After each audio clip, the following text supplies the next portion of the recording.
What up, what up? Let's get it, fam. What's going on in this video? We're going to talk about the ways to handle a woman that's in control of the relationship.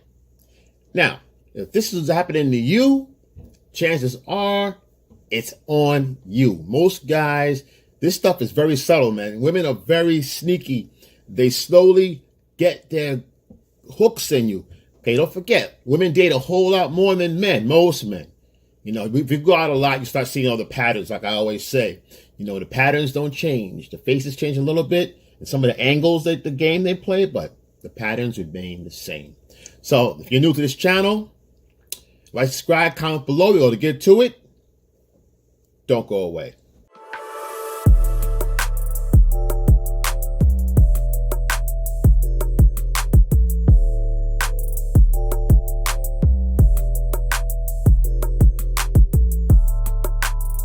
Let's talk about her ways of getting you to hand over the control to a woman, all right, in a relationship. Oftentimes happens in the beginning. Like I said, oftentimes, like, you know, guys want to, you got to realize, guys forget that when you're into a relationship with a woman, you're trying to meet, you're trying to greet, it's still an interview, all right? She don't have nothing over you. You got nothing over her. You are who you are. You come in with the right frame, and you control the narrative. Oftentimes, guys let the woman control the narrative by default. You know, women are very sneaky that way, very cunning. So they ask the right questions, and they get you on the ball. You see, the person that asks most of the questions, the person answering the questions, right, is the receiver. The person asking questions is the one in control of any conversation at any point in time, right? It can go back and forth here and there, but if she's asking you majority of your questions and you're just giving up a lot of answers, she's running the show in that moment. Now, I'll give you a perfect example. Oftentimes when you do meet a girl, you want to get to know her and she wants to get to know you, she'll ask you questions like, hey, so tell me about yourself. Now, you see, that's a trap question, guys. If a woman says to you, tell me about yourself, and she gets all her fingers and she sits there and she waits for you to dive in, you dive in and say, oh, well, you write down a laundry list of things. Oh, I do this, I started this, and now I stopped before I was doing that. I went to school here, and now I'm in college. And if you're in college, she goes, what class, da-da-da-da-da. So you're telling all this story about yourself, and it's great. You're having a great time. It's great energy, whatever. And she's listening to the whole story. So the problem becomes that she knows your story and you don't really know her. You're not a mystery to her anymore. Okay? So she knows who you are. Now you turn around and ask her, so what about yourself? And she says, oh, little this, little that. She gives you small answers and she's not giving you a whole rundown. You're kind of at a disadvantage because you really don't know what you're dealing with. But you've given her a whole rundown.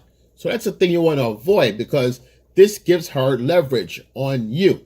And don't forget, now, oftentimes, that's a shit test as well. And how's that a shit test? Because it's in a roundabout way to get a rundown on your character, right? And your personality. So from that alone, your story and what you're telling, she can say, okay, you know what? I'm not interested anymore. This is why you have a good date with somebody and you talk to her for a long time and you scratch your head because you don't know why. I don't know we had a good time and we had a date and she never showed up, because she knew what she had to know. She found out all she needed to find out from you before, when you was running your mouth. See, there's no mystery. There's no reason for her to really meet up with you now, because she knows all about you. This is why most times guys get ghosted. That and not having communication, not creating a real bond with a woman before you break your way, she goes that way, you go that way. Before you guys separate or part, you don't have that real connection, right? That's another story. But the idea here is that it's a shit test nevertheless, because she gets to find out who you are. Why? Because most guys that are out and that date a lot and get around a lot, women know, because they're out all the time. They meet these guys, and what they're looking for is a guy that goes, no. You tell me about yourself. You say a little bit about yourself. Oh, I do this, do that, this, that, whatever. And you keep it short. You give a little outline of what you do. I do this, do that, nothing special. How about yourself? She may say, oh, no, you go. Then you say, ladies first. That's how you play that. And you put it right back in her fucking park. You put it right back in her ballpark and let her play from there.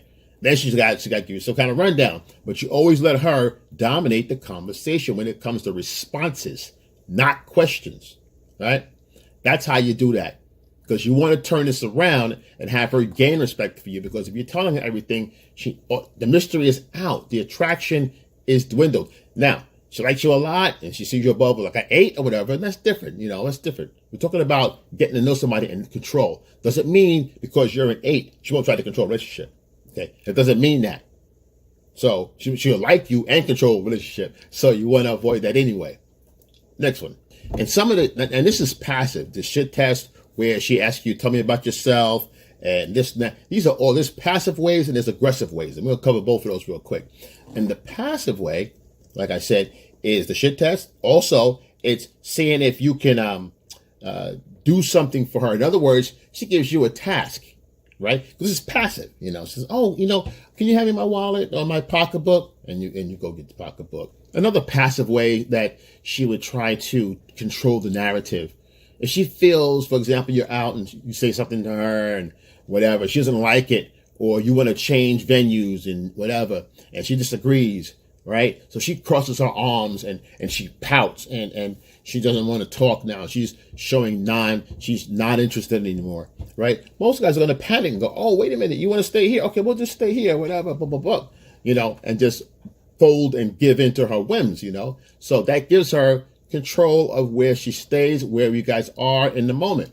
Now, if she said, oh, well, I've been to this place or that place, or I feel safer here, different story. That's a different story, right? But the idea is that you're not so willing to fold and bend to her demands, right? Even if you said, I like it somewhere else better. She says, oh, well, I want to stay here. Then you make a deal with it. Okay, next time we go well, you got the drinks. Next time we go to my spot, you got the drinks or whatever. Playful doesn't matter long as you say something that's just not okay. It's not fully agreeable. Nothing wrong being agreeable, but in this moment, you're trying to set a frame. It's more of a power move, guys. It's always the power move. Because if she can move you off your frame, off your square, she's going to lose interest. No matter how much she likes you. I don't care how much she really wants to be this, wants to be that. They really don't. They say they want to be in control, but they really don't. Let's continue. Another passive behavior. Silent treatment, right?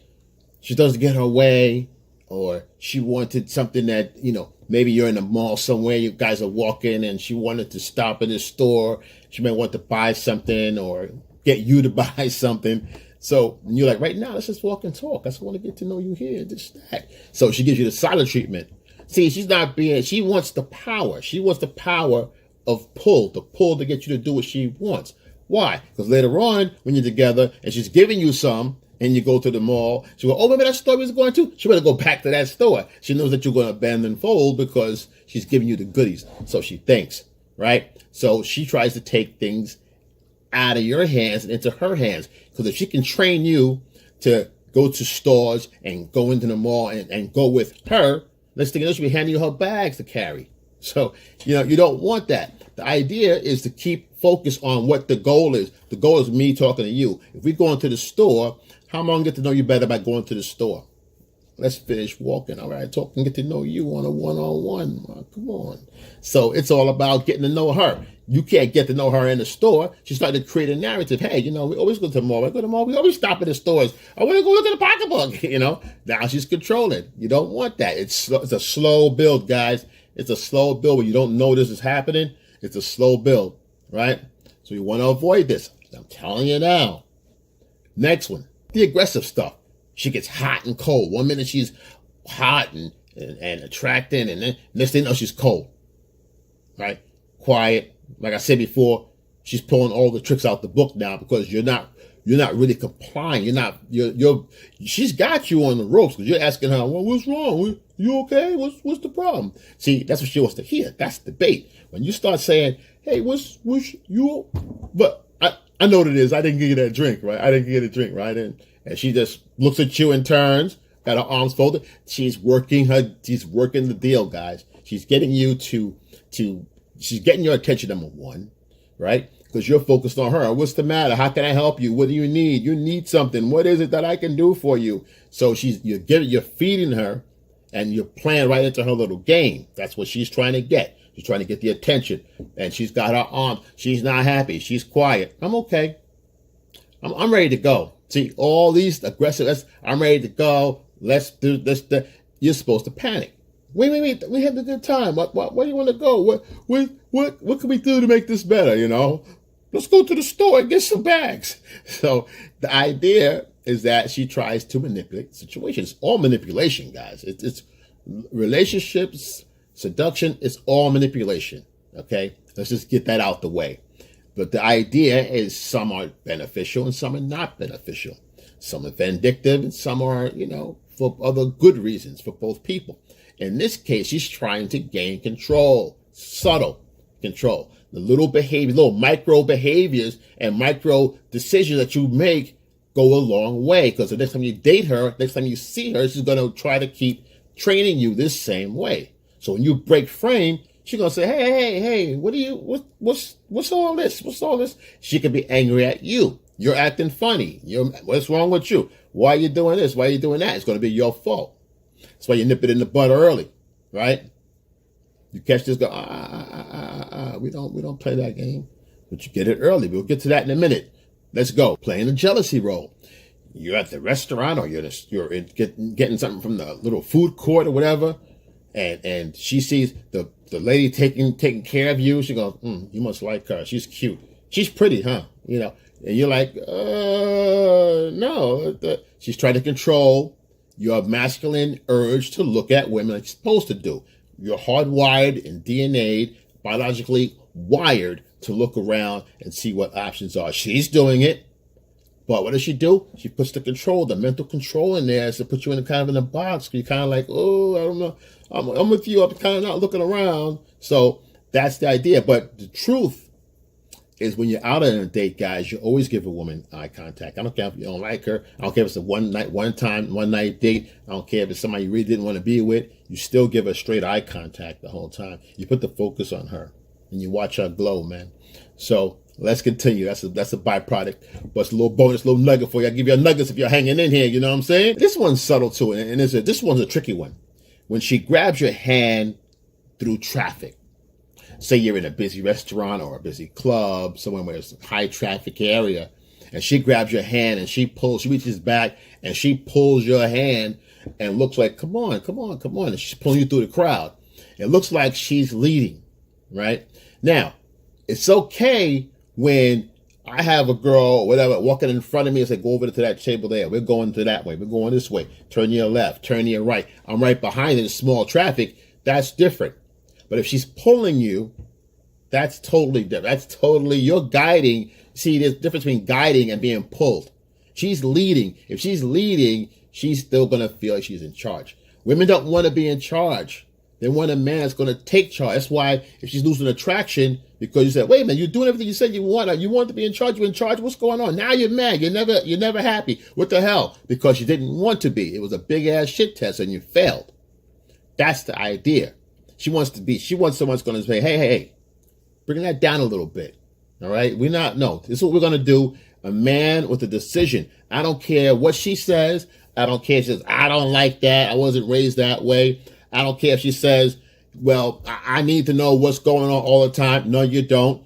If she says, well, my last boyfriend, that's why he's your last boyfriend. So, I can go on and on about that. So the idea is that this is what we're going to do. A man with a plan, you're clearing your intent no matter what. You're always clearing your intent. This is what we're doing. Here's what we're going. She's going to pout. She's going to shout. She's going to scream about. Next thing you know, when you see you're not folding and you're not bending to her ways, she's going to fall in line and respect you and love you. She'll be like, oh, snap, this dude, I can't knock him around. He's still doing his thing. He's fun. I like the chat. It's a challenge. The challenges last forever. Sure, you give here and there, you do a little bit. You're congenial, but it's on your terms. She's going to say, you know what? He's a strong man. I'm a strong woman. I need a strong man. That's why these modern women can't find the right guy. Hey, so listen, guys, since you're here, your family, I got you. Like I said, like, subscribe, comment below, and